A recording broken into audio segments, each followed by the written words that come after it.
And switching up from This this. is my song about with what you put in, you get out. You for welfare if you.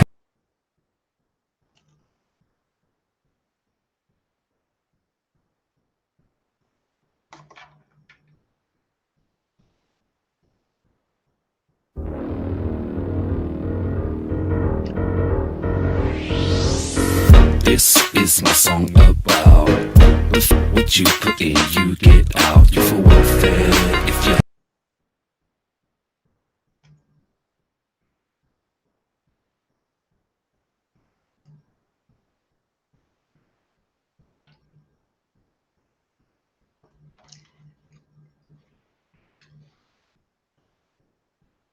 For us to be here this morning on another edition of Health Talk.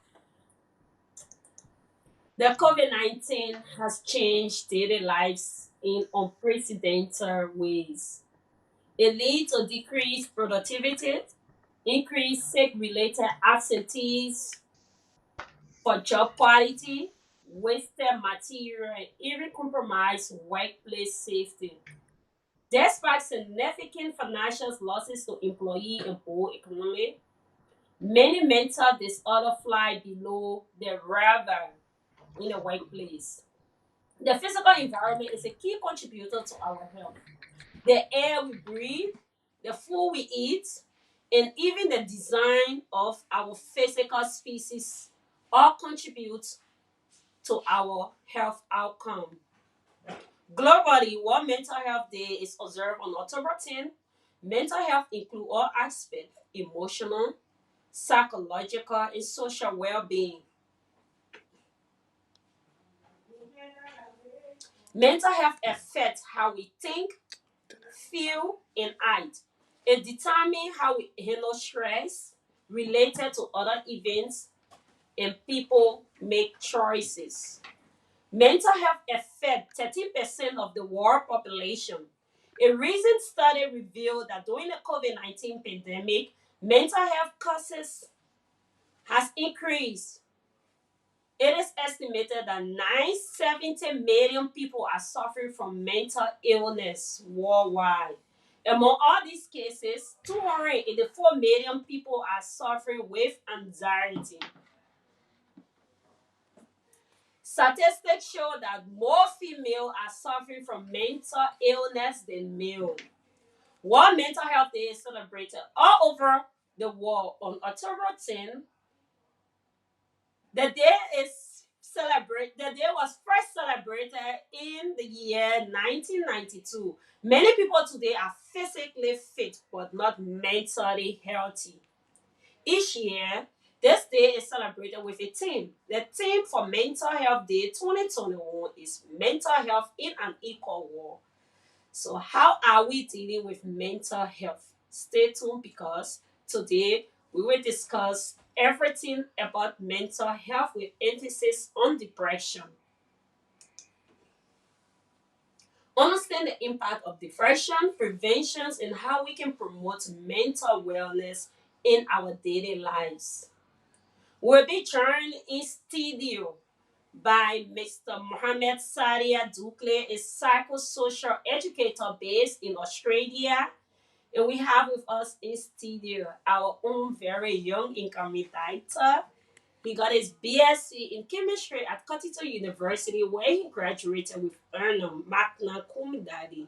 He is a final year student at the School of Pharmacy, College of Health Sciences, University of Liberia. To our viewers, we invite you to please be part of this show by simply asking our guests some questions or simply just share your view with us. The numbers to call is 0770 107 107 0886 107 107. If you are outside Liberia and you want to be part of this all important discussion, you can call our WhatsApp number plus 231 880 571 223. That's our WhatsApp number. So sit back, relax, and learn from this educated health talk coming to you just after a short break. I am Momoa Elume. This is Health Talk. Begin at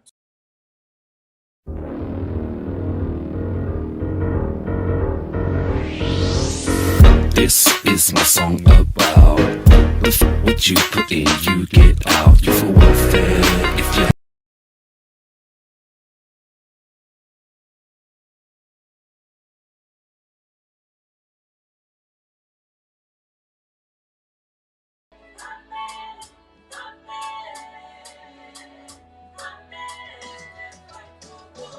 No, I didn't.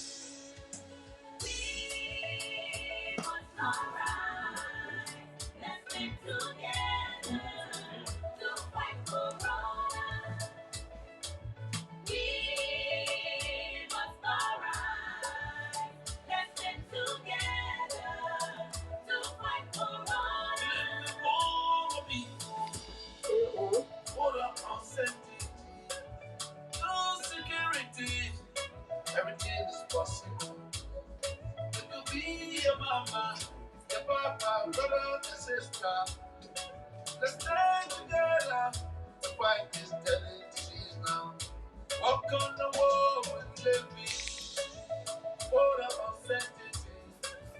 No security, everything is possible. It could be your mother, your father, even your sister.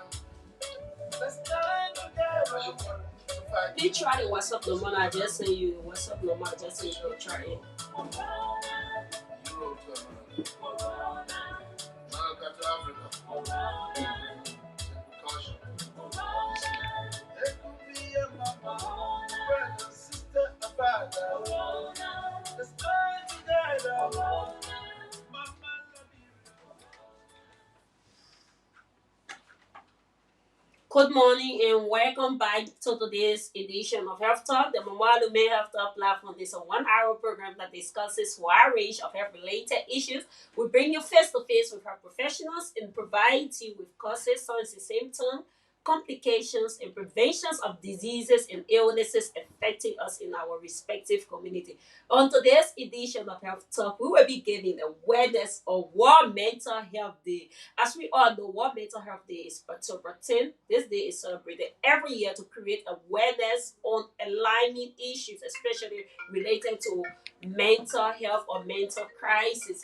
So today I have with me in studio my own favorite doctor, Dr. Lawrence Stephanie. Dr. Lawrence Stephanie is a 4th-year student at the School of Feminine University of Liberia. And he graduated with his BSc from the Cottington University with honor, magna cum laude. Congratulations, Doctor. So, Dr. Stephanie, welcome to Health Talk. Thank you so much, Mama. Thanks a lot. Okay. And we'll also be taking you to Australia where we have Mr. Mohammed Sadia Ducle. Mr. Ducle will be joining us via WhatsApp on Health Talk. Mr. Ducle, welcome to Health Talk. Thank you very much. Thank you. Okay. I'm very glad to be here. Thank you so much. So, thank you so much, guys. It is a pleasure. Welcome back in studio. Today we discussing mental health, but with emphasis on depression. So let's start with you, Dr. Lawrence Stephanie. We're talking about mental health. You know, in society, when we talk about mental health, people think that we're talking about crazy people, we're talking about sucker people. But in a simple thing, what is mental health? Thank you so much this morning. Mental health is an integral part of health and well-being. According to WHO definition of health, health is a state of complete physical, mental, and social well-being, and not merely the absence of disease or infirmity. So there are a lot of people who are walking in the street mentally, they are not up to the task. Physically, they are not up to the task. Socially, they are not as well up to the task. So such a person is ill health. That person is going through a mental disorder. There are various kinds of mental disorder. So that particular person will not be thinking rightly. That person will have low level of cognition.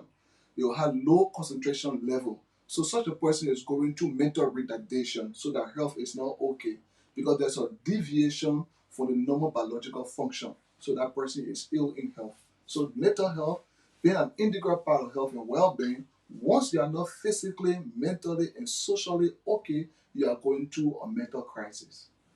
Okay, thank you so much. Thank you so much. So let's just dive in there to Mr. Mohammed Salah Dukley. He's a psychosocial educator. Now we're talking about mental health issue. And, we can discuss mental health issue without psychosocial issue, especially looking at us just from this crisis they call the coronavirus pandemic. Why should we Mr. Dukley, are you there? Are you getting me? I'm here. I'm getting you. Okay.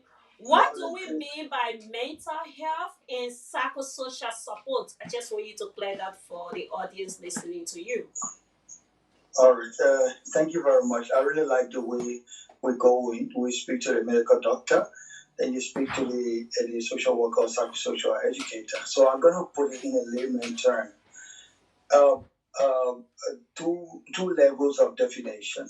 Mental health is the second part of your general health. The first part being, one part being your physical health and mental health. So physical health, you have to get off 100%. If you're healthy, you're generally healthy. Now the mental health part has to do with how good our emotion is, how good and fine our thinking is, how good and fine our feeling is, how good and fine our behavior is towards each other. So the mental health is about how good our thought, our behavior, and our feelings are in relation to other people that are around us. That's what we do. And psychosocial support, on the other hand, is about how you talk to people, you make sense to them, for them to understand in their head what is happening to them, with the understanding that the moment you know what is happening with you, it gives you idea how you go about helping or healing yourself. So that's how they all link. Okay, we're talking about mental health day, which will be October 10th, and we today our show will focus specifically on depression. I just want you to just give a correlation between mental health, depression, and that of psychosocial support. How are they related? First of all, let's define depression. The doctor already gone ahead to talk about some of the symptoms. In a layman term, depression is just about the disconnection between the part of your brain that's supposed to give you real energy to be active. The disconnection between that part and your emotional brain. When that happens, then the chemicals are supposed to help you to be very active and be able to function normally. They get depleted or they get too much reduced, then you react to that.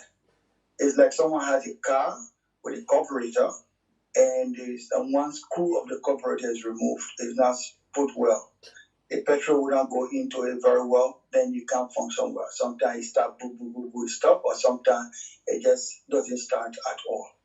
So depression is like that. But it's complicated more than that. And not just as a result of that disconnection, but also a depression is as a result of your reaction to what is happening to you for a long time. And that reaction could be so many environmental factors, even relating to your own personal factor, your own makeup. Some people are more prone to think negatively. And some people, the family they come from, with the depression or history, etc., they can also have the tendency, the potential of having depression. It also has to do with maybe some people, the reality you live in. You may be sick, maybe you are crippled or you are disabled, and the fact that you're not able to function like other people functioning, and that impact on you, and that lead to you being depressed. So basically, that's what I can say about it. How is this related to psychosocial support? So psychosocial support, basically, as I said, is the way you support someone, you help someone to understand, okay, this thing you're going through, is a normal way of reacting to the situation you are going through. And this is the way you should handle yourself. If you handle yourself this way, that chemical that is depleted is they call it a feel-good chemical. The layman people call it. The medical people have different names, call it serotonin. That feel-good chemical that is reduced in your head, that makes you start feeling restless, to make you feel like you don't like to do anything, you're not able to wake up from bed. When you do this, that, it will help to bring back those chemicals back into your head, and you start functioning normally. And if you connect to people, you'll function normally. If you stop thinking negatively over a period of time, you start functioning normally. But in reality of the fact that depression, especially clinical depression, is a real disease, is a sickness. And I will stop here so far. The next time I'll be going into differentiating between that and the real sickness, what it means. Okay. So let me stop here so far. Okay, thank you so much. Thank you so much. Let us move back to Dr. Lawrence Stephanie. Dr. Lawrence Stephanie, today we're discussing mental health with emphasis on depression. One thing I want you to tell us is, what is the difference between mental health and that of mental illness?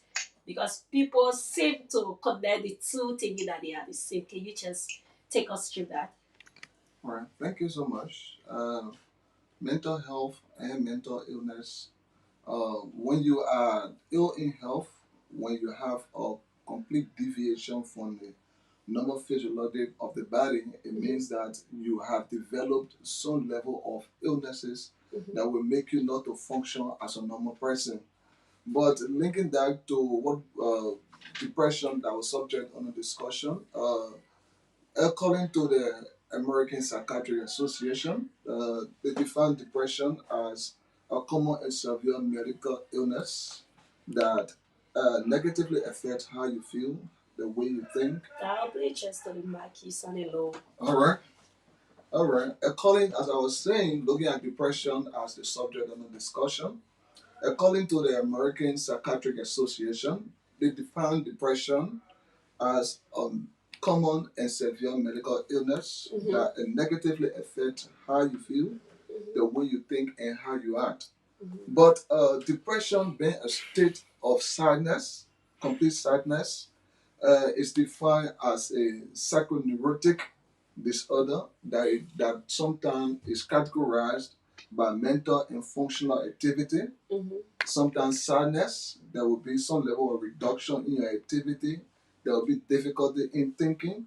There will be loss of concentration. There will be palpitations in your appetite, sometimes feeling of dejection, hopelessness, and sometimes it generates suicidal deficiency.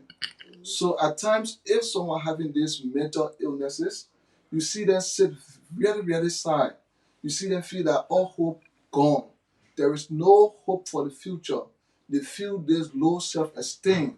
So for that reason, that level of thinking, that level of cognition will be very, very low, because the way normally they react to a particular situation, you see the person not having interest or in reacting to that particular situation, it implies that that person is going through mental retardation. That person is going through really mental disorder, and there is a need that the person be counseled. That person, based on the severity, because if you have a particular depressive episode, you will be able to determine if this is severe, if this is mild, or if this is moderate, based on the number of patterns and the number of symptoms this particular person is presenting with. So that is what we call depression, and that means the person is going through a mental crisis. Okay. Thank you so much. You know, in Liberia, most people tend to feel that when you say you grieving or you depressed, like people try to take it like on the same context. So I just want you to tell us the difference between grief and that of depression. Grief at times, sometimes some people they going through maybe the loss of their loved ones, and they're going through that period of bereavement. So they decide to be in a state of mourning or grieving for the loss of their loved ones. And that's natural because we don't have control over death, and that creates some level of sadness in you. So you feel, but it it doesn't go for a long period of time. Maybe after a couple of months, weeks or months, you see that person try to to readjust, to reposition their thoughts, so that they can go about doing that normal function. Maybe at times you only see that coming back as a flashback, where maybe they are seeing this person photo, or maybe a particular day of this person coming, like a birthday. So they try to recollect their thoughts about that particular person. So they go through that period of grieving. Yeah. Okay, thank you so much. Thank you so much. Let us head back to Australia to Mr. Mohammed Sadi Dukle. Mr. Dukle, are you there? Yeah, I'm here. Okay, thank you so much. I just want you to tell us why should we prioritize mental health and psychosocial support in our emergency content, especially looking at it in a Liberia situation. Okay. In the first place, you know that Liberia being a country that's gone through war, one of the very good situation that can create depression is trauma. Liberia being a country that has gone through war, the environment is potent to create trauma for people. And for some, they've gone through healing process. For some, they have not gone through healing process.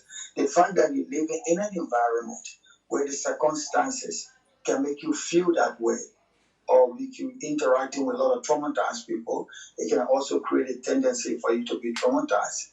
And as a result, you can be prone to a real depression. As the doctor was saying, depression is a serious illness. So when many people in our society, they will start from, first of all, being frustrated, being hopeless, because they're thinking about the future. The future is not bright for them. And some of them, they start thinking about what's the purpose for me to live? Nothing. What should I live for?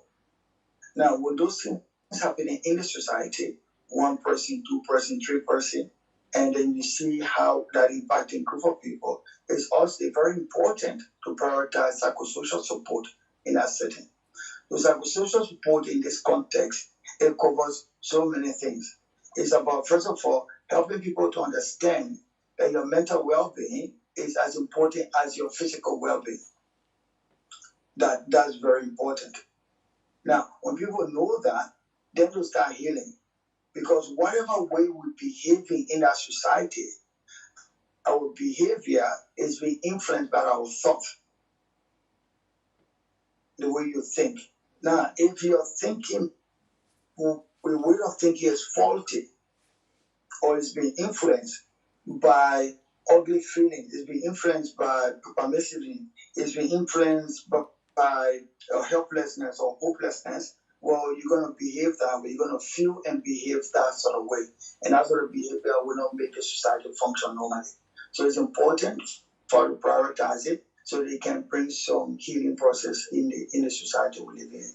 And that also can lead to enhancing our well-being and welfare. Okay, thank you so much. Thank you so much. If you're listening to us this morning to be part of this all important discussions, the number is to call is 0770 107 107 0886 107 107. So you can start sending all of your calls and ask our guest panelists all of the questions you want to know about World Mental Health Day, because later on when we go back, when we come back to our guest, will be asking him why the people say our team this year is mental health in an unequal war. So when you want to be part of this show, the number to call is 0770 107 107 0886 107 107. So you can call and ask our guest panelists all of your questions you want to know about mental health. And we will get Mandela also on the line to share his story with us and tell us something about depression. So Mandela, if you're listening to us, you can send in your call also so that you can be live to share your story. Thank you so much. Yeah, go ahead, Mr. Duque. Oh, we got a call. Okay. We got a call. We got a call. 1 minute, please. All right. Thank you. Good morning, your name and where are you calling from?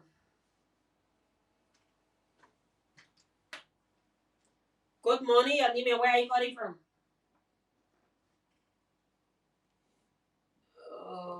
Good morning, your name and where are you calling from? This is Mandela King speaking. Mandela. Yes, Mama.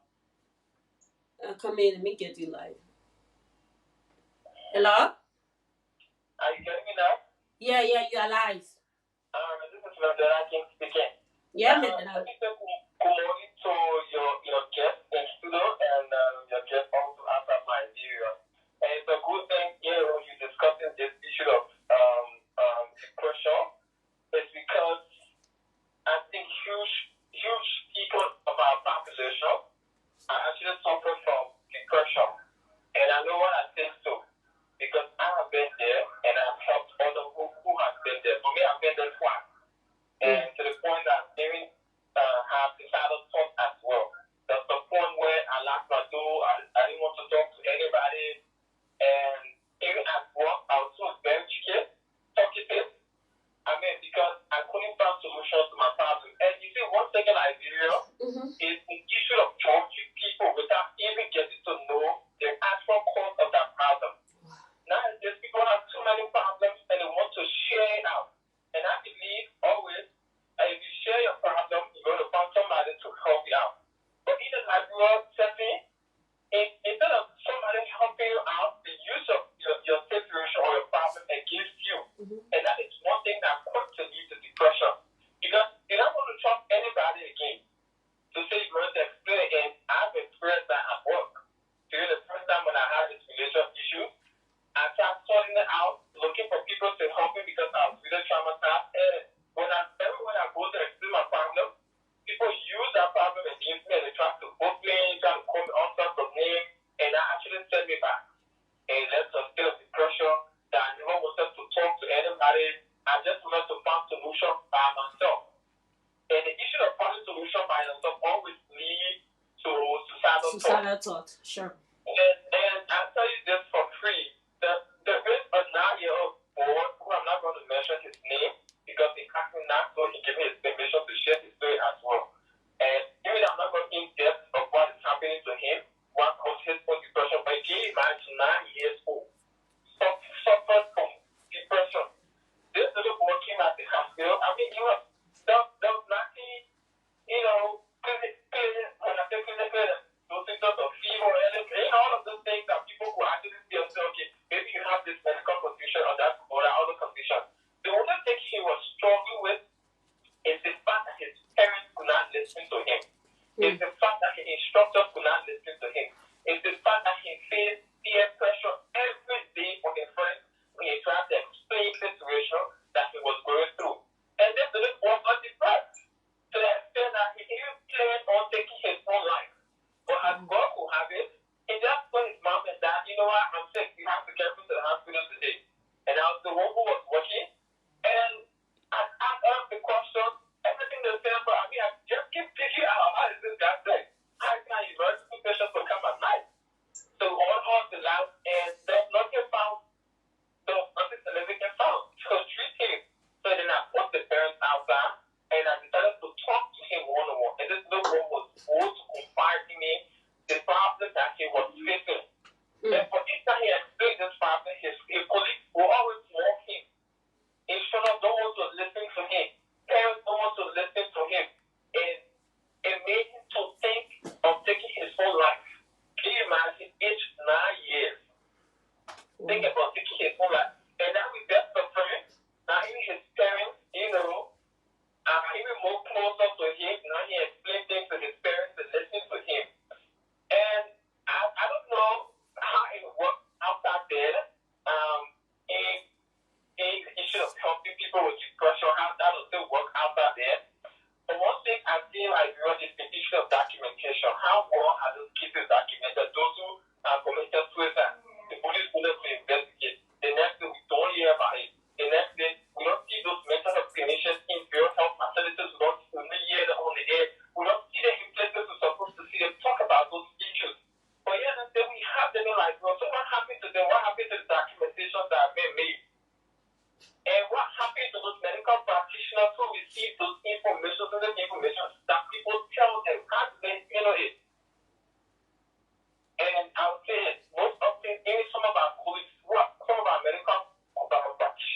are the reason why people suffer depression, even leads to the state of them committing suicide, because I have been there twice and I know what it means.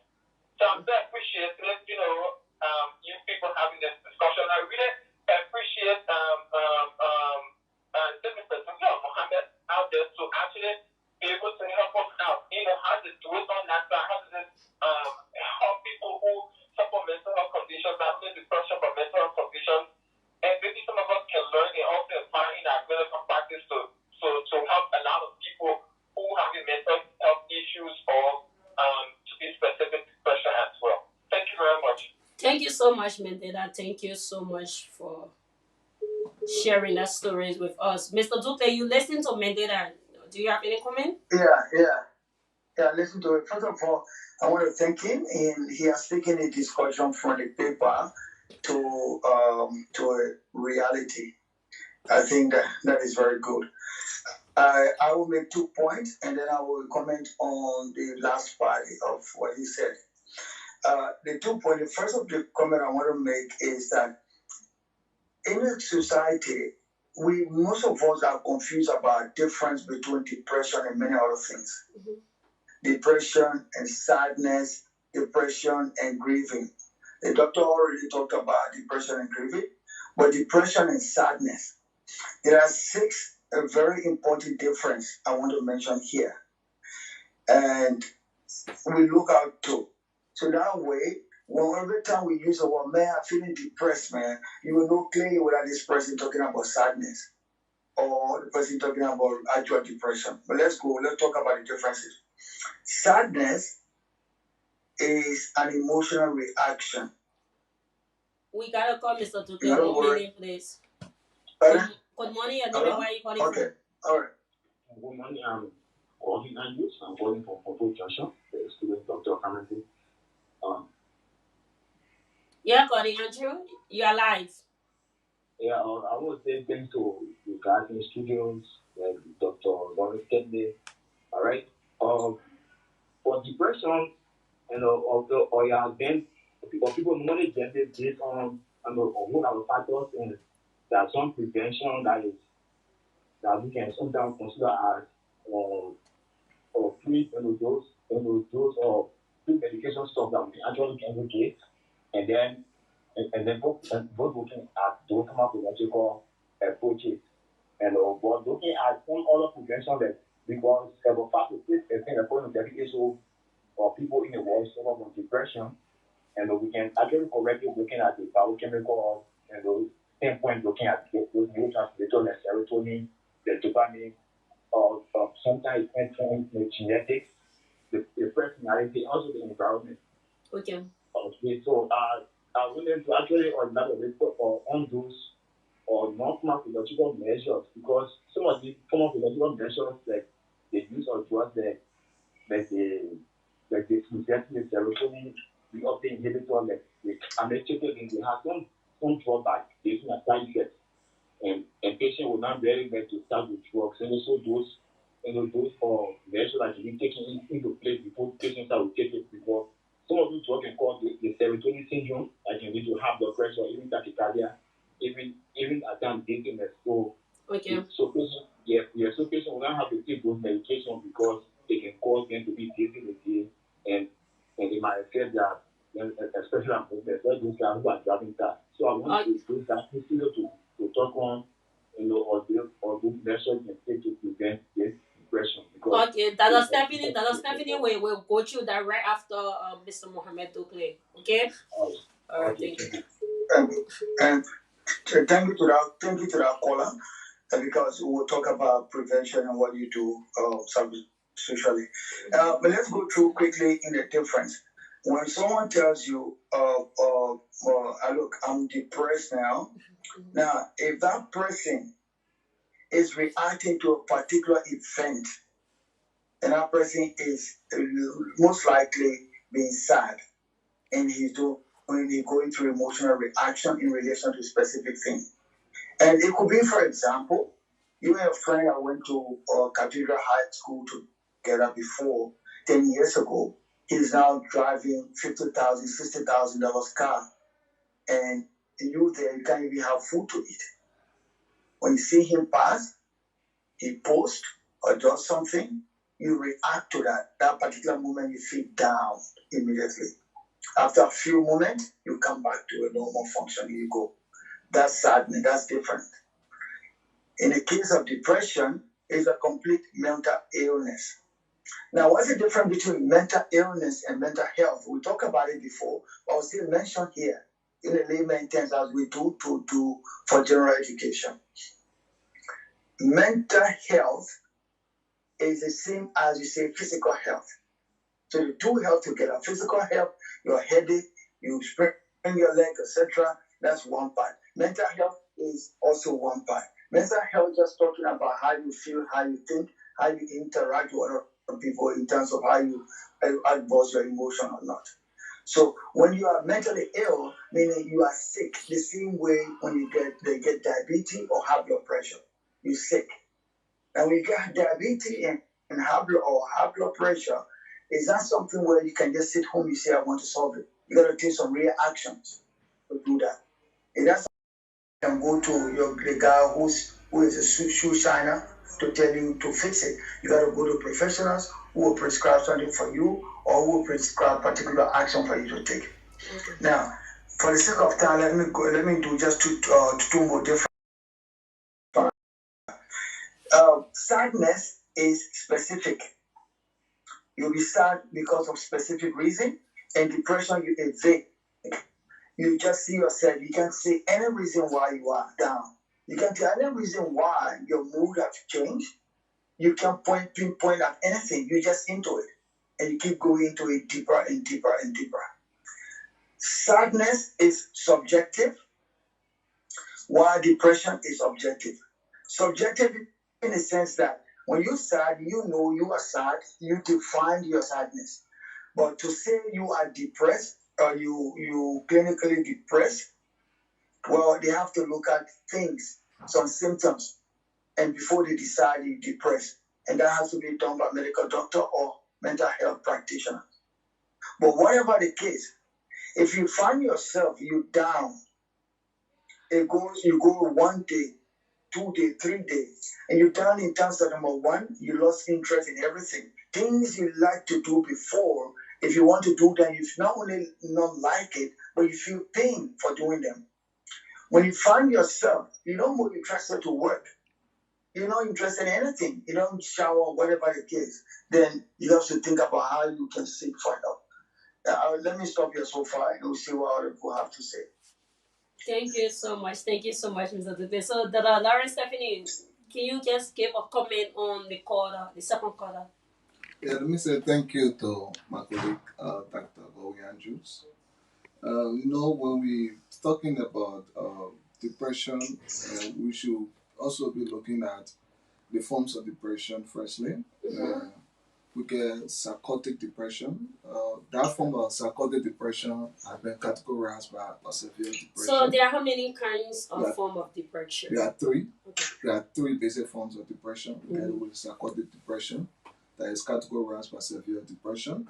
We got the postpartum depression that is also categorized by the palpitation in the level of hormones and physical structure, especially after birth, that we see most often our mothers, our sisters go through the postpartum depression. And we get the seasonal affective depression that normally happens during winter season or sometimes when the sun is hot. But when we look at depth into the pathophysiology, because when you come into medication, you must first look at the pathophysiology of the disease. So over the past time, there was no biomarkers or imaging. This particular person has depression because of the particular CT scan or MRI imaging you see on the particular person, or the particular gene as a biomarkers were not formed. And when over the past time, studies were conducted on the dead body, which we call postmortem, and the postmortem never revealed anything that this particular person has depression or this thing leads to depression. So most of the antidepressants or drugs used to treat depression were empirically, they come up with empirical. But hypotheses have also indicated that there are alterations. There are alterations in the pyrogenic amines. You know, we got from the adrenal gland. The adrenal gland will secrete certain chemical called catecholamines. And catecholamines will go further than to produce the serotonin, the dopamine, the epinephrine, norepinephrine. So they realized that there is this alteration, there is the functional imbalance of those various biochemicals. So as a result, they produce the medications that will be able to stabilize the imbalances. So we come to the treatment of depression. Normally in treating depression, we use antidepressants. And antidepressants are drugs which help to reduce the symptoms of depression by altering the chemical imbalances of neurotransmitter in the brain. We have those neurotransmitters in the brain. The neurotransmitters in the brain serve as a link of communication between the neurons. And we must also understand that neurotransmitters such as the serotonin, the dopamine, the epinephrine, norepinephrine, release something called exonic. The exonic end of one nerve will be received by the other end of another nerve. And that phenomenon was called reuptake. So normally we don't want to have a reuptake of these neurotransmitters. So have pharmaceutical companies go on to produce medication that will prevent or inhibit the reuptake of most of these neurotransmitters. So we most of the antidepressants are not only used to treat depression, some of them are also used to treat chronic neuropathic pain, some of them are also used to treat anxiety. So we place them into 5 major categories. One, we get the tricyclic antidepressant as a one class of antidepressant medication.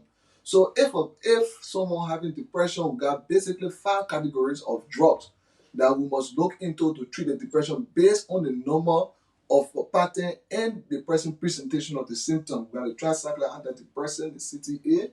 We get the selective serotonin reuptake inhibitor. So we want to what the drug does is that they want to block or stop the reuptake of serotonin because already there is imbalance. So too many serotonin level in the body, you want to stop it so that there will be no high increase of serotonin. So these drugs are produced to stop the serotonin reuptake. So we call it selective serotonin reuptake inhibitor, SSRI. We also have the monoamine oxidase inhibitors. So as you see, most of them will be like inhibitors. They are preventing, they are stopping, they are reducing the amount of neurotransmitter, the amount of hormones that will be produced. And we also have the serotonin norepinephrine reuptake inhibitor. And we also, lastly, the fifth one, we have the non-tricyclic antidepressant. These ones are medications that are produced based on a mode of action. So for most of them, they are acting in the brain. So there will be CNS features. Most of them will have side effects of CNS features. They will cause drowsiness as a regular. Most of them will cause increase in blood pressure. Most of them will cause the dizziness. Most of them will cause the constipation as severe side effects. But when we looking at the monoamine oxidase inhibitors, these special class of antidepressant medication are given if there is a resistance to the antidepressant. So you don't just go to the first one. So we realize that if the drugs that you've been given, maybe you start with that is the tricyclic antidepressant, and you realize the patient isn't responding to that particular class of antidepressant medication. The next one you go to the serotonin reuptake inhibitor, you notice that the person is responding and there's building of resistance. You also have to go to the monoamine oxidase inhibitor. Those ones also cover atypical features. Those ones are given to treat higher level of depression, that is severe level of depression. So I'll just lay a few of the drugs in each of these classes for the audience sake. Like for example, time. Okay, so because of time, but most of the drugs we would not like to give the name, even though it is necessary for the audience to be aware. But at times people go in the various pharmacy and say, "All right, I'm depressed. I also listen that this drug is antidepressant, so give me the drug." But there are various steps in giving you drugs. So in the first place, we don't give you pharmacological treatment. We have to give you psychosocial treatment. We also have to talk to you. We have to have a psychosocial therapy. We talk to you based on your presenting symptom of depression. If it is beyond the psychosocial, then we get to the pharmacological agent in treating the depression. Okay, thank you so much for that vivid explanation. Time is fast spent. We have less than 4 minutes in studio. Yeah, no, man, Mr. yeah, Duplay, let don't me just just wrap it add, up for you. Don't yeah. just wrap it up for you. Uh, Look, for some people who they don't want to go for they don't want to do medical treatment, but usually they say the two can be combined. There is a formula produced by proposed by Professor Adin, and we're using this in the psychosocial world. They call it SEED, SEEDS, and each one of these letters stand for specific action. When you go through this action, it will work against all those things that make you depressed or get you down. The S is for sleep. Get enough sleep. Make sure you get nothing less than 6 hours sleep a day. E, the first E is for exercise. At least get your heart beating for 30 minutes a day. The E is for education. Learn something new. Stimulate yourself. Stimulate the feel good, the good hormones in your body. Then D, diet. You can never overemphasize that. How do you eat? What do you eat? Because what you eat is who you are. Then finally, social. Find friend, connect, and make good relationship. You're already in good relationship, try to better up your relationship with people. So that, when you're doing that, it will do some of the same work the medicine is doing in you, but you're going to do it naturally, and it will produce a good well-being for you. Okay, Mr. Tupe, thank you so much. Thank you so much for joining us. Just give your closing statement because we're going to wrap up for you first. All right. 1 minute, please. My closing statement is, all right. Look, the depression is popular. Then sorry to say public. Depression is more prevalent than any other mental health issue. If you're confused and you find yourself things are not going well with you, your mood is going down, please seek help. The more you talk to people, the better it is.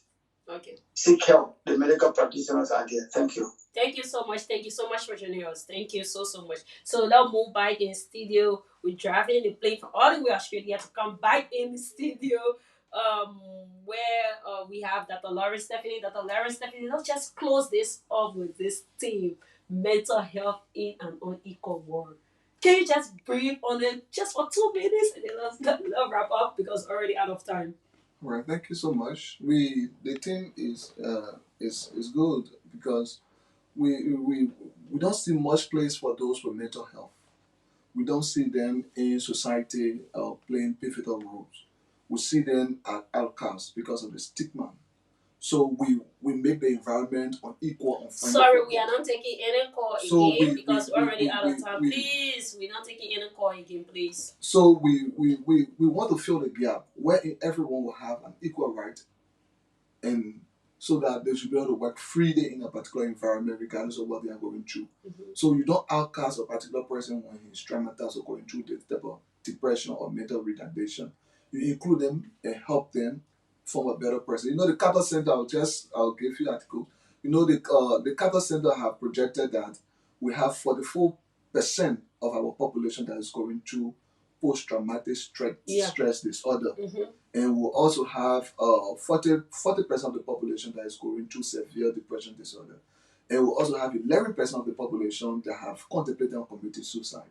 Mm-hmm. So the 14 years of civil war, the Ebola crisis, the current COVID-19 pandemic had increased the rate of depression in our population. So in solving that particular aspect, what we can say is that whenever, all right, thank you so much. Thank you again. Thank you so much. We're already out of time. This is how we come to the conclusion of your talk. Thank you so much for joining us in. Please don't forget to join on Destiny Thursday. Please, we're out of time now. Thank you so much, Honorable DJ Blue, for enlightening us time in studio to always discuss health issues. Thank you to the Hot FM family for enlightening us time in studio also. So this is how we come to the conclusion of your talk. I am Mumwa.